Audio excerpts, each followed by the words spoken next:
Ayan, magla-lunch na kami. Thank you. Anong ulam natin? Kari-kari po. Wow, kare-kare. Tapos meron po tayong Kare-kare ulit, ha? Tsaka po, chop suey. Sige nga. Ayun. Ay, kare-kare ulit. Where's the chop suey? Thank you, ha. Thank you so much. Thank Alam you niyo rin po, po. pag may medical mission kami, siya po talaga yung nag-aasikaso Yes po. sa amin. Thank you so much. Thank you rin po, Ay, ma'am. kuya, ikaw nagluto? Hindi po, nag-serve lang po. Kasi O, chop diba? suey. Ang ganda. Ulit mo na. Bakit hindi ka sumusuko sa buhay? Bakit hindi ako sumusuko sa buhay, ma'am? Kasi unang-una, para sa mga anak ko, ma'am. Yes. At saka, lagi kong sinasabi sa sarili ko na everything's happened for a reason.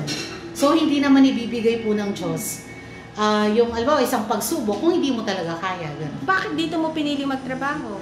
Gusto ko pong makatulong sa mga kapwa ko, lalo na sa mga PBL. Gusto ko po silang bigyan ng pag-asa na hindi dito natatapos yung kanilang buhay. And the winner is contestant number 2. Parang Miss Universe, diba? Pang Miss Universe ang sagot Opo. mo. Ayan, kakain na kami.